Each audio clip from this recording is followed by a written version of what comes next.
Hello and welcome to Curious City, a podcast hosted by the Emmanuel Gospel Center in Boston, Massachusetts.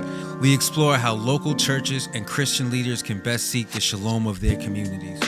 We discuss church culture, ministry development, and issues that impact our city. Our aim is to approach each topic with humility, wisdom, and yes, curiosity. I'm your host, Caleb McCoy. Welcome to Curious City. Greetings from the Emmanuel Gospel Center. I am excited to talk to my friend and colleague and someone that everybody in the city of Boston seems to know, your educator's favorite educator, Ruth Wong. Welcome to the podcast. Thank you, Caleb. Thank you. So why don't you just introduce yourself and a bit about the Boston Education Collaborative and what you do? Sure. Well, I'm a former high school physics teacher who taught for about 8 years and felt the Lord leading me to transition into something new. And so in 2006, I came to EGC to volunteer. Didn't expect God to keep me here for almost 20 years. But through the Boston Education Collaborative, in the past 15 years or so, I've been focusing on helping churches and schools build relationships with each other. Wow. That's a really cool and unique ministry. What are some of the ways that you work with churches and Christians to engage and serve schools? So most of the schools in Boston have many community partners. They work with nonprofits, they work with community-based organizations. Yep. And so churches are part of the fabric of the community. And so as I connect them to the schools, we usually find that the schools have a variety of ways that they would love community members to help. So we do engage in supporting resources that families might need. It could be around food, clothing, but a big thing that we've been doing in the past 5+ years has been really focusing on teacher appreciation, really encouraging the teachers. They have teachers and staff. It's not just the teachers, but every adult in that building, they need that encouragement, especially in a long year. So we've done that. But we also have churches that might have the capacity to do mentoring and tutoring, or even running their own programs and providing the school with that service. What are some of the, what's the focus of schools that is it only in the Boston area? Is it a certain type of school? What do you focus on? So I usually tell people I'm willing to help the church connect with any school that they want to connect with. But primarily my work has been with the public schools, and Boston is one of the places that I've done, I have the deepest connections with. However, Cambridge is another city that I work a lot with the churches and the schools on. And then during the pandemic, I kind of had opportunities to support some other cities like Chelsea, Brockton. So currently I have ministry partner friends in Brockton and Lowell area that I would direct churches to if I find out that area is closer to where they are located. Gotcha. Yeah. It's no secret, I guess, that like a lot of things in this world, there is inequities in education and in schools. What do you think are some of the factors that determine if students or if a school is thriving or not thriving? What are some of the elements that you've noticed? Well, as you can imagine, the issues, especially systemic issues, are very complex, right? And very, there are so many factors. So I would say that for a school, number one, the community that it has or doesn't have, the culture of belonging and safety and care is huge. There was a research done by a Harvard professor many years ago when I was still teaching, where he looked at sort of the connection or relationship between students and teachers, and not surprising, if a student felt cared for or loved by or liked by their teacher, they tend to do better in school. So the culture and environment of the school is a big thing. And even for parents and families, if they bring their children to that school and they feel like teachers and staff, care and listen to their needs, that's big. But I guess the challenge is that sometimes, as with all of us, life affects us all, right? So even if we're trying to be a student and learn, if in my home I am, dealing with grief and trauma, if there's been insecurities around food or housing. All of those factors can play a part into how well I can focus in school. And so for a school to thrive, I do see also the need for holistic support that really helps the families and students be able to have one or two less things to worry about. And teachers often and administrators in the schools, they end up having to, they're there to teach content to the students, but they also inevitably through relationship need to also care for the other needs that have, come to their knowledge. And so the school staff usually can feel challenged in knowing how best to holistically support the students and families. So those factors can impact. And then of course, academically, I would say, you want every student to have like strong basic skills, right? Reading, writing. And I think nowadays a huge need is for students to see the connection between what they're learning and life, or what they're learning with their goals and dreams for the future. Sometimes when they don't see those connections, they also can kind of the lack of motivation might surface, right? Because they're like, why am I learning this? Why do I need to care about SOHCAHTOA? So, that's real. And I think sometimes it's easy to point out like, oh, schools need to be better academically, or the intellectual content needs to be better. But I think the first thing you mentioned is this an environment of belonging and safety and care is huge for a student or for a school community's success. And I think that's a big thing. So you mobilize churches and Christians to serve schools. What have been some of the most like life-giving and best parts of facilitating these partnerships?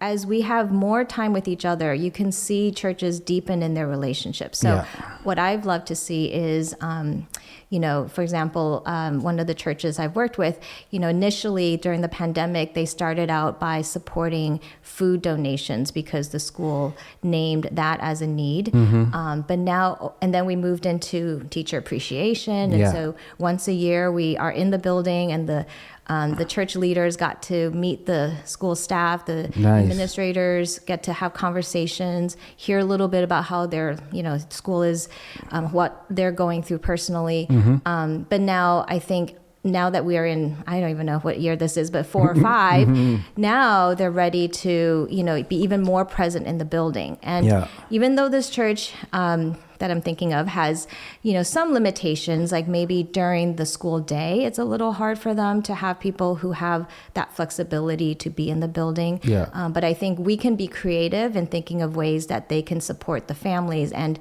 so another story that came out of the same church is, there was a family, a parent that was really going through a challenge with her child, and the school actually called to ask if we could help. And it was because the school had tried to navigate on the mom's behalf all these different resources from the city, but they kept hitting wall after wall after wall. And so they came to us, initially was around the financial need the mom had. But in hearing her story and her situation, we knew that it was not just like, oh, if you can cover this need right now, that would be it. It's really a process that she has to go through. So I asked the church if they would be willing to support, but also would you be willing to support this mom as she's going to need to navigate many more things up ahead. And so I was so thankful that one of the leaders of this church, a deaconess, said, yes, I would love to walk with this mom and support her. And so it's been a few years, and they are still in relationship, and they're celebrating the graduation of the student who was going through a tough time.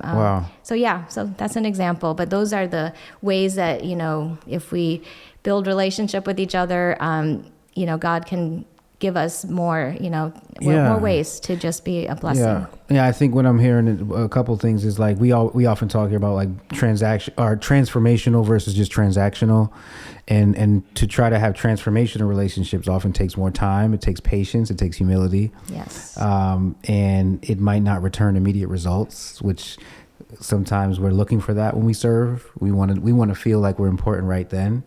And I think that's a really important thing to keep in mind when you're serving living human beings that go through changes. And I think that's really important and impactful. And then also being agile. Sometimes we can as Christians, and especially if we're coming from a place of privilege or stability, we can think, okay, I want to serve specifically in this way, and these are my parameters. But things and needs change over time, and so it seems like a story about a church that had to change with the times, that their support could look different. And I think well, two things. So one thing you said made me think about how important it is to also take the time to build trust. Because every school is different. I have had some situations where the school immediately wants us to go very deep with them and working with people, but sometimes they've had different experiences with partners in the past, and they rightly so want to sort of figure out who you are, right? Why are you here? And so just building trust with the school is important, and it doesn't happen overnight. So sometimes it may be that we can't, we might start with donation drives and we want to do more, but give it time, over time. And if you're present in the building, I think that's a huge thing that I encourage people to do, is to be present. That would be a way, that the school sees that you are faithful in what you promise you're going to do. So I think that's big. And sometimes the transactional is a doorway to the transformational relationships. Yes, you will always have those opportunities to provide the donations, the beautification projects. But in addition, those activities are lower on the relationship building side of the spectrum. Just because you just may not see people, you may not even get to talk to each other. But if you move towards different opportunities, events, one-off events, and also like a weekly constant volunteer opportunity, then you really get to build those relationships. That's good. But yes, I would like churches to have both. It's not both either needed. or. Exactly. Yes, it's not either both or. And a duality, if you will. Yes. Why don't you talk a little bit about the power of mentorship and developmental relationships in students' lives? So mentoring and developmental relationships has been researched a lot. There is one place called the Search Institute, and they've built a framework and done lots of data collecting around the impact of mentoring. And so essentially, it's pretty simple. If students feel like there are multiple adults in their lives, right, who care about them and help them grow personally, then that leads to greater academic motivation to do well in school or to pursue things in school, and then directly it would impact their GPA, their grades. But there has been research that's shown, unfortunately, 1 in 5 student cannot name that they have any developmental relationship or mentoring relationships with someone. And so there is that need. And one of the things I've noticed is, many of us might name our parents as mentors in our lives. And a lot of times when I ask young people, that's something they say. But kind of like the African proverb that says it takes a village to raise a child, there is value in additional adults in their lives. So if you're part of an organization, if you're part of a church, if you're working somewhere and you have a good mentor, like all of those adults, and the teachers, of course, teachers, staff in the schools, additional adults outside of the family can also contribute to how they're developing. So all that to say is families have such a big role, but then any other adult that gets to interact with a young person can really have that impact. Wow, that's powerful. Yeah. I mean, and as we get older, like you spend 8 hours a day, or not 8 hours, but what, 6 hours a day in school or something like that? You're spending so much time in school. It's and elsewhere, less and less in the house. It makes sense. How if they go to after school programs, Wow, that's powerful. What would you say to somebody that says we need to put God back in schools? Which is, I don't think, a bad sentiment, but how would you unpack that?